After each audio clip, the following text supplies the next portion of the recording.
Hello, I am Erica Daniels. I am the founder of Hope Grows for Autism, and today I am so excited to have Dr. Louis Jassey, the Medical Director of Leafwell, with us today. Dr. Jassey is a pediatrician, and he has been treating children and children with autism for 26 years. Thank you for being here, and for Leafwell for being our newest partner. Good morning, It's Dr. Jassey. it's truly a pleasure to be here. Thank you so much for having me. And hi, everybody out there. Hope you all are staying safe. Can you tell us a little bit about yourself, Dr. Jassey? Sure. Well, I've been a pediatrician for 26 years. I trained at Nassau University Medical Center in Long Island, New York, and I joined practice in the town that I grew up in, and I eventually took it over. And I ran that practice for many, many years.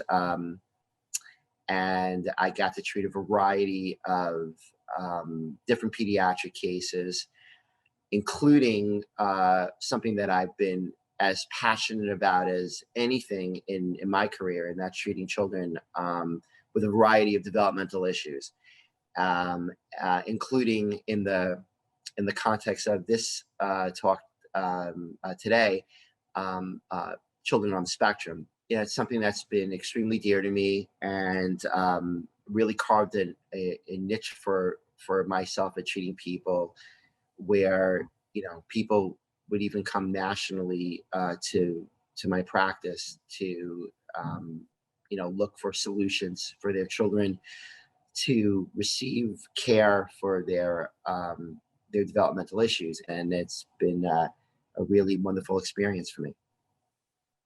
That's amazing. And being the mother of a 15-year-old with autism, I just know how thankful families like mine are for doctors like you who help our families. So we really appreciate that, and we're so lucky to have you. Can you tell me your experience and what intrigued you to go a little deeper into helping children with autism? Sure. And then further, how you ended up using medical cannabis, because that's how you and I connected initially. Okay, sure. Back in my residency, I always felt that there was this cookie cutter shotgun approach that, okay, so you ask these developmental questions, and if the child isn't hitting certain milestones, you would refer them to a developmental pediatrician. And there wasn't really a whole lot other than as a screener and punting that a general pediatrician was doing. And then when I did a rotation in my residency, I think it was in my second year of my residency, developmental pediatrics, while you do a little bit more than that, it seemed like it was very unfulfilling. I remember, getting in my car on a whole bunch of days, from my day completed in my pediatric residency, feeling that there's got to be more.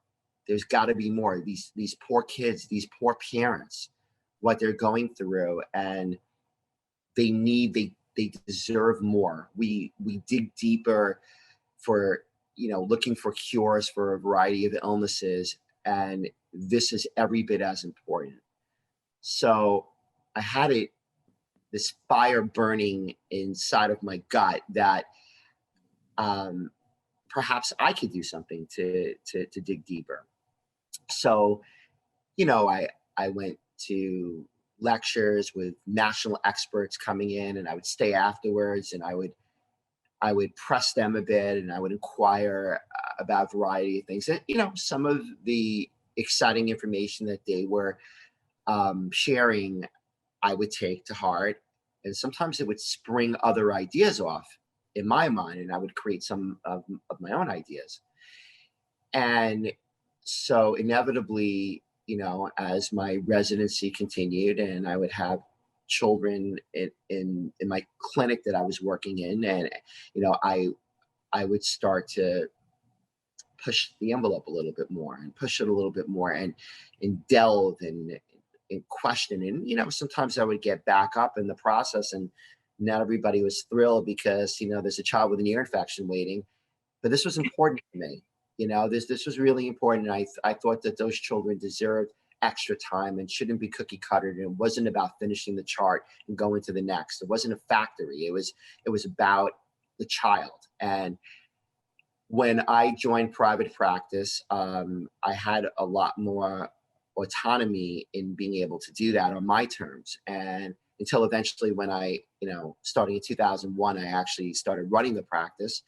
And then I could really do whatever I wanted with this. And it's something that I dedicated time. And, very often I would stagger my patients that, I would work through lunch often, like every day, working through lunch, treating, these kind of patients, and staying after hours and tacking onto my day an extra hour and a half to 2.5, 3 hours worth of patients who would have this, not counting what would go on during the day.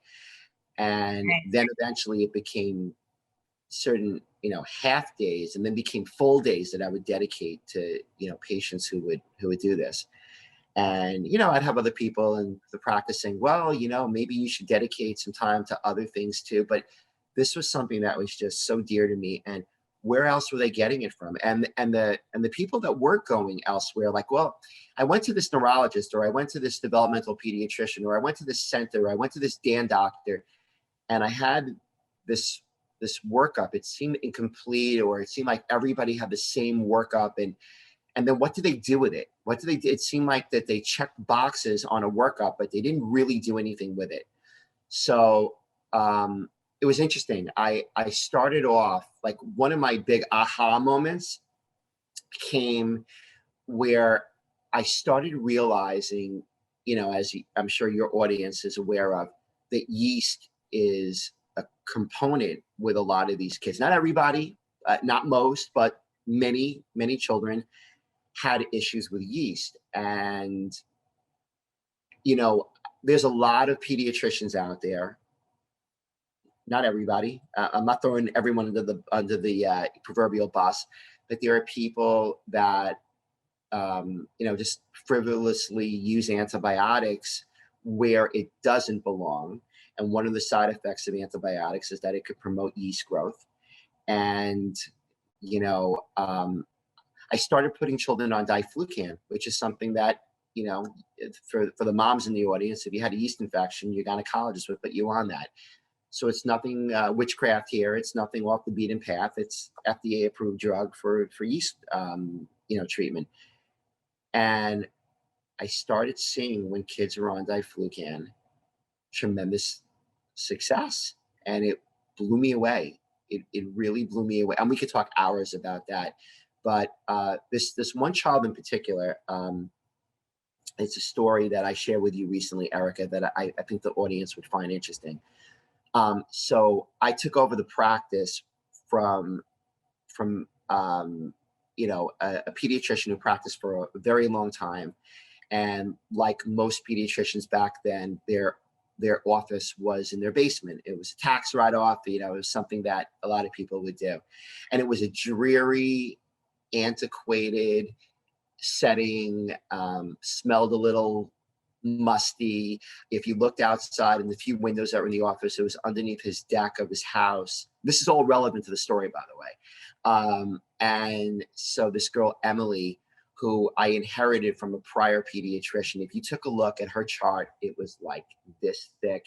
She was on more antibiotics than probably our audience out there combined of using antibiotics in their whole life. I mean, I could not believe how many antibiotics she was on, and was never even sent to a pediatric ENT to treat her ear infections and tonsillitis. And so I thought she was a really good candidate for, trying, treating yeast, with anti-yeast treatment. So I put her on diflucan. Well, I tried to. Her mom was very reluctant to. She had no problem putting her on all these antibiotics, but she was reluctant to take the diflucan script. I told her to take the script and hang it on her fridge. This is before we were doing these things electronically. I said, stare at it. Just stare at it and think about it. So I had to end up moving the practice, and I took it over, and we sent the mailing out to everybody. And for some reason, she didn't get the mailing, and it took her like about 3 months to find me. And so we decorated the new office with every room had pediatric themes, and it was not at the bottom of a basement. It was a really beautiful setting. And in this particular room, there was Marvin the Martian print on the walls and a space rocket ship table. So a much different vibe. So I walk into the room and I see Emily sitting on the rocket ship table, not expecting eye contact, not expecting much of anything other than her typical spinning and licking the walls and doing what she would normally do. So I walk into the room. I say, Emily, how are you? How you doing today? It's so great to see you. I haven't seen you in a while. So she looks at me dead in my eyes. Never did that before. Looked at me dead in my eyes and turns to me and says, Dr. Jassey, did anybody ever tell you that your last office was really a piece of garbage? And besides the fact that it was true, she spoke. She made eye contact. She connected. Incredible. Blew me away. It blew me away, and it moved me, and it validated in my mind that maybe I am onto something, and maybe, I could dig even deeper. And maybe it's not just about yeast, because not everybody has been on a multitude of antibiotics, and not everybody, has just carbs in their diet, and what makes carbs rise, yeast, and all that stuff. Maybe there's more. So I started doing extensive workups. I mean, like 17-page blood workups, and I would look for things ranging from metabolic disorders to celiac to allergic stuff to genetic disorder. I mean, I can go on and on and on. And I found things. Very often I'd find 3, 4, 5 different things. And it was really, truly amazing. And it inspired me to look even deeper. And eventually, over the last few years, I started doing pharmacogenetic testing, where basically, long story short, you would take a Q-tip and you would swab inside of a cheek for 20 seconds and the other cheek for 20 seconds. Doesn't hurt. It tickles, actually. And you send it out to a lab. I particularly love a lab that's in Columbia, Missouri, Gene Trade, and they're phenomenal at doing this. And so it would let you know, long story short, there's enzyme pathways within your liver that allow you to break down, to activate, to clear a variety of different medications. And different medications will elicit 1, 2, 3 different pathways within your liver. And we'd find that very often when kids were on, Abilify, or they were on even like bread and butter, Paxil, Prozacs, Adderalls, ADD meds, a variety of meds, and they had horrible side effects. It wasn't just because there was a reason for it. And that was fascinating. And by utilizing those results, knowing how to interpret and utilizing those results, and it's very complicated to understand it until you finally learn to understand it. And then it's not so bad at all. But then I would use that information. That was part of my workups. And God, that was super, super helpful. And then I still dug deeper. And then I started using CBD. And CBD, not just using CBD, but using pharmacogenetic testing and understanding how CBD was metabolized in each of my patients' bodies, and how, if they were on other meds when they were on CBD, how CBD can impact those meds amidst their pharmacogenetic profile of breaking down medications, as I was just alluding to. And that was fascinating. I spoke with my best friend from growing up, who is one of the integral cogs in the wheel at Leafwell. And he reached out to me and he's like, I'm doing something really fascinating. And at first, I heard medical marijuana. Okay, I'm open to everything, but it wasn't something that I ever thought I would be doing as regularly as I am right now, much less talking to your audience about. I thought it would be like, okay, maybe it's another thing, maybe it can help, never be closed-minded, but never thought of what I was seeing. And I started working with a variety of families with this, and oh my God, I have to tell you, it has been it's been truly moving. And it's so ironic because on physicals with my patients over the years, I would hop on my soapbox and I would preach to every kid ready to go to college and is in college that you got to be careful, kills brain cells, it's addicting, all these things, you're on other medications, be careful. I would always give the anti-marijuana talk, always. But what we're talking about today is not to get your kids high. It's not to, okay, well, they have autism. Let's get them high so they won't deal with it as much. That's not what this is about. Actually, I've seen children with fantastic results, and I'm sure we'll get into that. And the more I see, it just makes me want to dig deeper. So we reached out to you guys, and we thought not only was it a good partnership, but we can really get a message out to people and allow people to be educated. Everybody in your audience deserves to know more. I'm sure all of you, as mentally exhausted as you are, and you all have tried your best for our babies that will always be our babies, even if they're 20 some odd years old, they'll always be our babies. You're going to dig as deep as you can.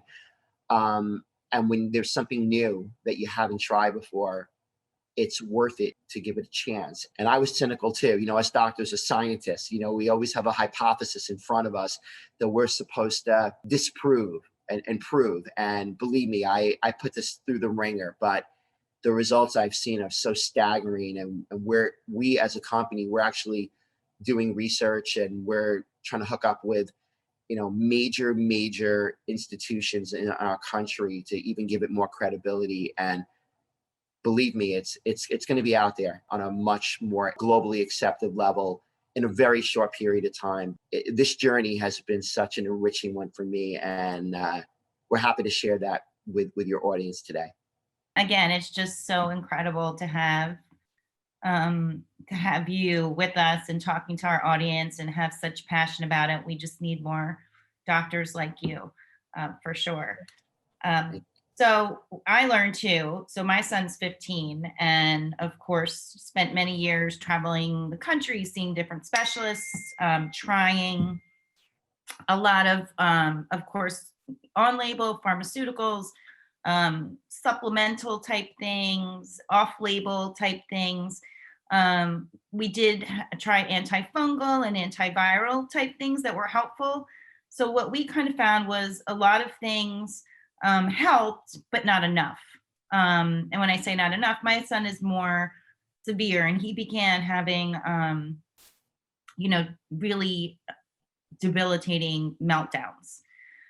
So in looking for different tools, it was sort of out of, unfortunately, out of desperation and secrecy 4 or 5 years ago that we had to try this. We didn't have a doctor like you to help guide us through it or to ask questions or anything like that.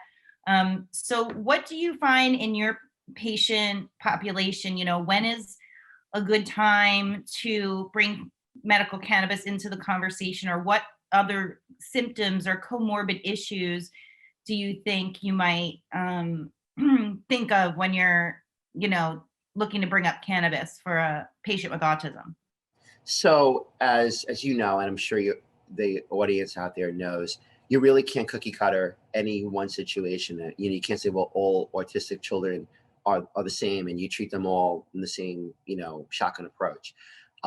Every situation is different. There are parents out there with every right, because we are instinctively protective of our own children, that are going to be cynical about any treatment that you bring up, whether it is antifungal, it is an anti-anxiety medicine, it's an ADHD medicine, or it's medical cannabis. Sometimes people come in and they look to go the mainstream way, and they use medical cannabis as a backup plan. Sometimes they'll use it in conjunction with what they're doing. Although you got to think about interactions with whatever medication you're on too, especially with the pharmacogenetic testing that I was telling you about. And then there are people that want to just go more natural from the very start. And you know so I can't tell you that there's one answer to that, but I think that you have to kind of feel out the particular situation and the comfort level of the parent. If you're asking me, would I consider that a frontline option? I would. If you ask me if I would consider it as an adjunctive option, I would. If you ask me if I'm against using traditional pharmaceuticals, I'm not. It really depends on the situation. But I think the point of today is to open up people's minds and to at least inquire, um, you know, either from their own pediatricians, their own developmental pediatricians, their own neurologists, or just sitting at the dinner table with their spouse and seeing where there's a comfort level. And the only way there's ever going to be a comfort level is really by hearing people with credibility talking about it. I'm not this, you know, witchcraft doctor who, has this like weird practice. I ran a practice, one of the busiest practices in all of New York for many years, over 15,000 patients. And I ran it. And, you know, I've been very well respected in the pediatric community for a very long time. I've written a book, I've been on TV, I've been on the radio. There'd be no reason for me to put myself out there, so to speak, and risk scrutiny. But to me, it's really not about the cynics out there. That's not what I have to wake up thinking about or going to bed thinking about every day. It's about the children. And that's really all I care about. And if it means that, people think that this is off the beaten path, well, I'm sure people thought that, when people developed a variety of vaccines and antibiotics over the years, they probably think that, they were a little nuts too. There's nothing nuts about this. And again, we're not promoting, marijuana use for everybody. And we're not promoting, people should be, frivolously using it. If you're dosing your child with a doctor who knows what they're doing, or a pharmacist at a dispensary who knows what they're doing, it can be very safe. And I'm sure we'll get into that more about safety. But so I think that it's something that you should consider, and it's something that should not necessarily be a last resort. And in many situations, it could even be a frontline answer. I love that because that's sort of the mission. So after I saw how well it worked for my son, it sort of became my mission to say, why are we waiting till the last minute when things are dire, to try medical cannabis? So I'm really interested in bringing it more as a frontline treatment. But I actually had someone with I spoke to a parent who has a recently diagnosed child who's under 3. When do you think is appropriate to bring up cannabis? Because, like we're saying, a lot of people wait until it's like a last resort. But if you had a younger child, what is your feeling on that? That's a very, very tricky question. There's just not enough studies out there right now to delineate um, what is the most appropriate age to start. Just keep in mind, antibiotics, over-the-counter cough medicines. There's been studies, and it's been demonstrated through studies that you can use it 6 months and up, 2 years and up, 6 years and up. There's really not that out there yet. I don't know how many parents are going to be first online to volunteer their children for any kind of study. Although we are trying to amass our own data right now, and we're hoping through that that can certainly help. And then also, you don't know if a child has a particular metabolic disorder that may, a liver disorder that may impact their ability to metabolize this, and maybe they're not a candidate for it based upon a certain age. But I think for me, probably the comfort level where I personally started using it in select cases was probably down as young as 2. Although I'm going to tell you a story in a moment. But I do want to point out too that, and there'll be cynical pediatricians in the audience that will say, well, we don't know what kind of long-term effect it has on a growing mind. And that is a valid point. I hear if pediatricians are tuning into this, I can hear you screaming from the mountaintops that very point. And I do understand that. Certainly the people in the audience here, there's something impeding their child's growing mind. And the argument against the pediatrician screaming from the mountaintop about that is, well, if my child is failing to learn at a young age, then my child's learning to fail. And I don't want that culture. I don't want that environment. And I got to roll up my sleeves and do whatever I have to do to change the trajectory of what's happening with my child's learning. And if this is going to help bring some walls down so my child's more available to learning, even if my child's not at 100%, if my child's at a better end goal than they were to start with, well, then maybe it's worth it in those situations. But I want to tell your audience a story that has nothing to do with autism. This is a real fascinating story. I had a patient who was 18 months old come down in the form of cancer behind his eye that was growing into his brain, and it was at an area that was not operable. And this goes back several years ago, before it was even legal to use medical cannabis in New York State. And the parents were desperate, and they went looking for the best oncology group that they could find. They went into Manhattan, and they finally came across a top-notch institution that they felt most comfortable using. And they weren't comfortable with medical cannabis at that point, and they wanted to do chemotherapy, and the parents were terrified about putting their 18-month-old on chemotherapy. The mom, who was an unbelievably driven woman and is an unbelievably driven woman, she was on a mission, and she found a doctor inevitably in California that was willing to put her child on medical cannabis. So she did not want to let this institution know about this because she was afraid that they would then cease to want to treat her child, and she didn't want her child excluded potentially from their treatment. And 2, back then, again, it wasn't legal, and she was afraid that they could potentially call CPS on her. So I'm very close to the family, and she confided in me.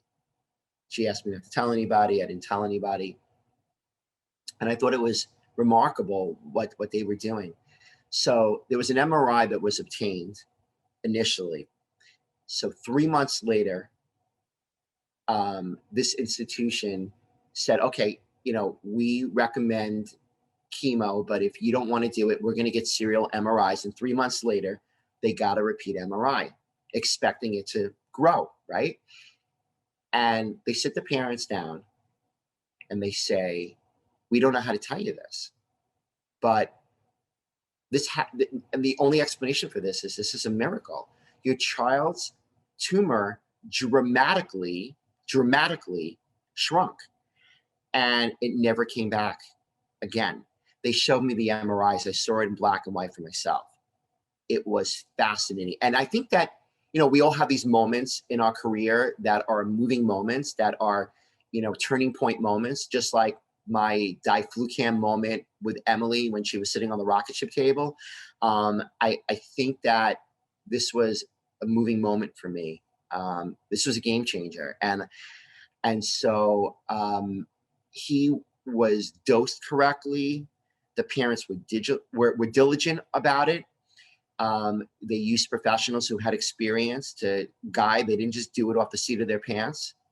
The onus was not on them to figure out safety. And it worked. And I felt, if it worked for that child and was done right, why couldn't it be done in any situation? So I guess maybe the answer to your question is, well, you saw this 18-month-old. Why don't you use it with an 18-month? Well, that was the only time I saw an 18-month-old use it. So I can't tell you, well, I've had, 12,042 patients that have been 18 months and up. I can't say that to your audience. But hey, look, this conversation, by the way, is not to lecture at anybody. This conversation is to provoke and inspire Yeah. Ideas. And that's what I'm hoping to achieve with your audience today. And, but I had to share that. So, yeah. So That's really helpful. I mean, that's a big question that we get a lot. So that's really helpful. No, that's such a beautiful story. I mean, and again, you're back to the parents and how fortunate that they had you to, confide in and be on that journey with them. That must have been very comforting to them. thank you. Yeah.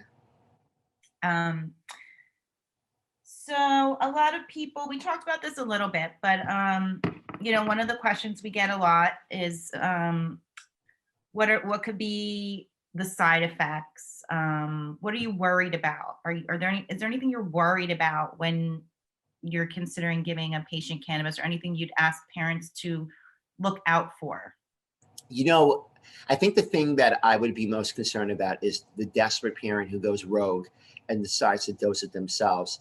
And, they go a little too fast out of desperation. And, everybody tuning in on this, we all get the desperation. Yeah. Try being up with your low functioning autistic child or autistic twins in, Go yeah, sleep. yeah, in the middle of the night from 2 o'clock to 5 o'clock a.m. And those of you out there that do this every night, I see you. I definitely know that this is a real, situation that happens. So, you understand what is the impetus for people's desperation. But having said that, like anything else in life, slow and steady wins that race. Slow and steady wins the race. And um, I think you just got to be careful. I think you have to be patient. And by the way, in the course of being patient, you're not seeing results right away. It doesn't mean this is not going to work. This is hogwash. Be patient.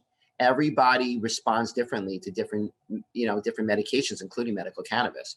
So maybe you hit it right at the first rung on the ladder. Maybe you need to go to the fifth or sixth rung on the ladder, but it doesn't mean you go from the first to the fifth rung. You have to be patient to understand that, and not only does that commitment come from the parent, that commitment has to come from the person who's advising you on dosing. They have to, it's not like they can't be bothered. They have to be bothered, so to speak. They have to be willing to roll up their sleeves and say, okay, it's time to go to the next run. It's time to go to the next run. And I think if you're slow and you're methodical about it, you're going to be okay. And I'll tell you, I really don't see side effects from this. Not, am I, standing on a pulpit saying you'll never see a side effect? No, I think that there are situations that if your, genetic profile is such that you're a slow metabolizer of this, well, maybe it's going to linger longer. Maybe if you're on other medications and you're not cognizant of potential interactions, maybe that can happen. Maybe if you're a little overzealous at how you're dosing, that could happen. But I think if you're careful about it, as we've been, I think you're going to be fine. Okay. Good advice. So that's a good segue to the next question and something I wanted to add to what you said and a mistake that I made early on, is making sure you're getting your cannabis from a licensed dispensary from the appropriate source. A lot of parents get desperate and they're afraid to go to their pediatricians and they'll find something illicit. Now, that's a terrible idea because you don't know what's in it. It's not lab tested. But I just wanted to put that out there, and to bring it back to you, Dr. Jassey. So, we're trying to educate people about how to access cannabis appropriately, legally through their doctor. What process should parents take when they're looking to use medical cannabis? Well, first of all, well, two things wrapped up within that. First of all, yeah, you're not going to the corner and going into an alley and buying this from a drug dealer. We're not promoting that. Right. That's a very bad idea on so many levels. On a legal level, on you don't know what got mixed in with that. I mean, that is a very, very bad idea. If you have a cheaper option in doing that versus doing it the right way, choose the latter. Do it the right way. A dispensary, this is regulated by the state, by each state. They have their own regulations. It is pure. it's very carefully handled. And you have people that are very educated that have to be educated to work at dispensaries to, um, alert you about different strains and what works best with different strains. You just don't buy pot from somebody and Right. that's that. It's a very intricate process. So I want to point that out to the first point that you brought up. As far as where to go for help. I mean, look, it all starts with you need a physician who went through credentialing. You can't just go to your pediatrician or go to your family practice doctor and get them to sign a certificate. You have to. There's certain processes that many states, and every state has their own thing. But like I had to take a course on it, and I had to pass an examination for it, and there's a certificate that I had to get. Um, so you need to be educated before you can do this. You can't just decide one day I want to clear patients for medical cannabis. Like there's a process involved with this. And then there are pediatricians that do that, and there are other kind of doctors. I know someone who's a pulmonologist who does it. I know internal medicine doctors who do certifications on pediatric patients. So you know it of course it's extra beneficial when you have a pediatrician doing it, but it doesn't mean that you can't gain clearance for certification in your particular state from any doctor that is credentialed and qualified to do it. And then as far as dosing goes, it really depends on the state. New York, for example, Texas, for example, um, very often it's the physician who's doing the dosing. Florida, it's the physician who's doing the dosing. Oklahoma, Montana, Missouri, for example, it's the pharmacist at the dispensary or the people working at the dispensary who has knowledge. Oh, sorry, who have knowledge on handling this. So it really depends upon how it's structured within the state, but it all starts with finding a doctor who's qualified. Now, if your doctor is unaware of that, you can Google a list of physicians in your state. Also, the particular medical marijuana program of your state has a list of all doctors that are credentialed by the state that are allowed to do it. So that's a really good resource to do. They're not allowed to recommend one particular person, but you can go online and read reviews. I don't know that your objective is to necessarily find a doc in the box that is churning patients out every 30 seconds. You may want to look for people who really care, but Yeah. Well, that's uh, the benefit of Leafwell, and why, I mean, I'm so excited about this partnership. How many states are you're working? Tell us how you work with patients and how patients from all over and families from all over can access your doctors. Leafwell's in most states that have a medical marijuana program with plans on getting in every state very soon. I mean, we're in just about every market. Really exciting. We're growing very rapidly. We believe in this cause dearly. So it is crucial for us to help people out the way they need to be helped in every state, and also to help us continue to accumulate the data that we're accumulating. Just to be clear, Leafwell is not a company that just certifies patients and that's it, and we have offer your telemedicine visit in a minute. There's a lot of data and really crucial uh, points, data points that we're trying to objectively amass as reference points to look back on, so that when our data is scrutinized, it's really legitimate, and we have targeted questions that we ask. So, me personally, I am in New York, um, Florida, Missouri, Oklahoma, Montana, Arkansas, Utah. Um, where else? I feel Rhode Island. This morning, I just found out I'm going to be in Massachusetts. I'm very Right? excited about that, which is going to Congratulations. also get me into New Hampshire. I'm really excited about that, and Maine. Yeah, Maine's actually a biggie. I don't know why I didn't think about that earlier. Sorry to the Incredible. people out there in Maine for not thinking of you earlier. Uh, but no, but everybody's very important to us, no matter where you're from. And and that's important to us too, because we're not necessarily looking to go into the most robust markets or the most densely populated markets.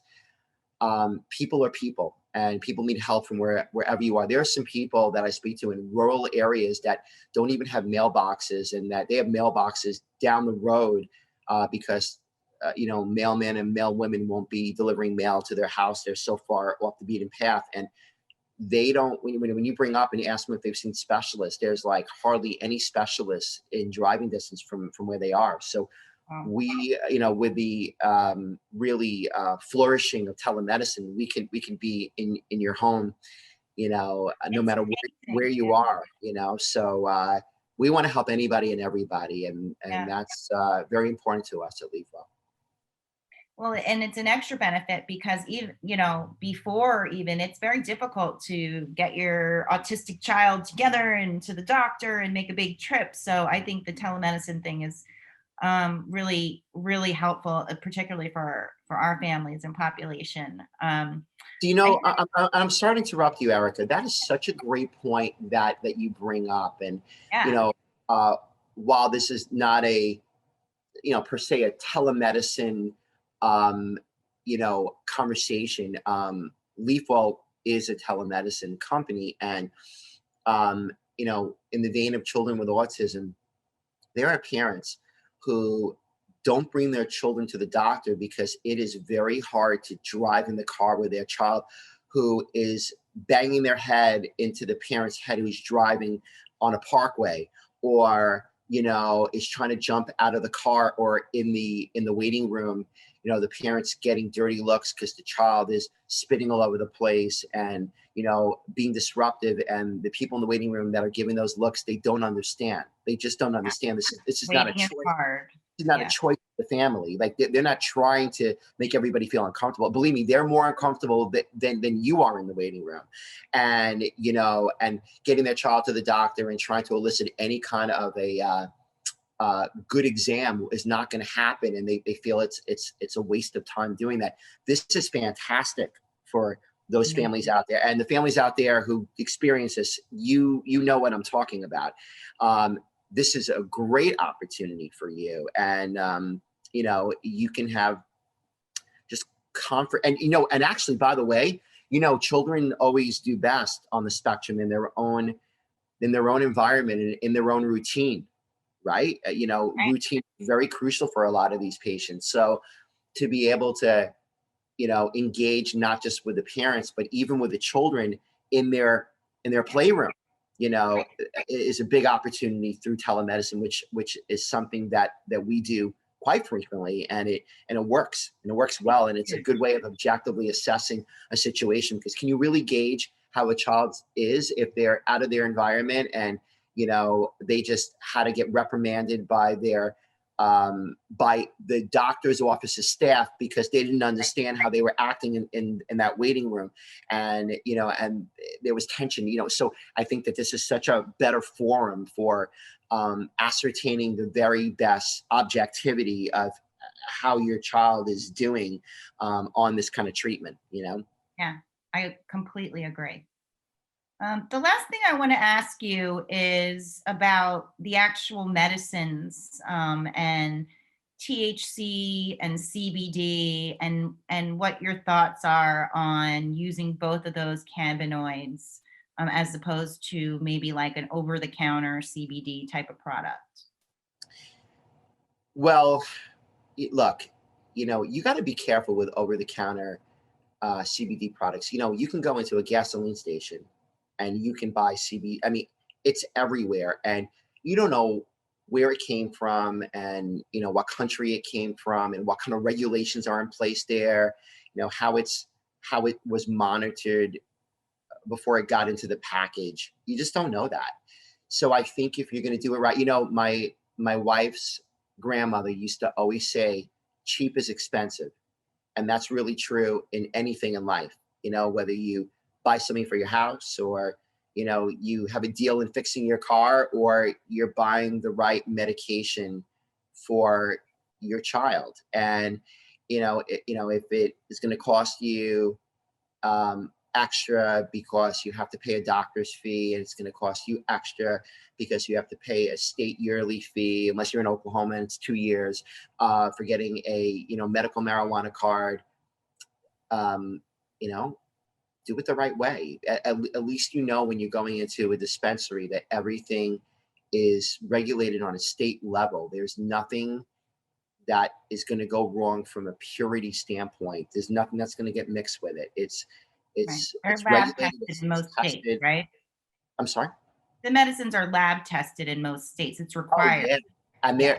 there are profiles that you can look up. I mean, I don't know Right. how many people out in the audience will understand what the profiles mean. Some may, but it's like heavy duty, chemistry stuff there. But it's tested, and it continues to be tested. It's not you're tested once and that's it. Right. They have inspections, so it's very heavily regulated.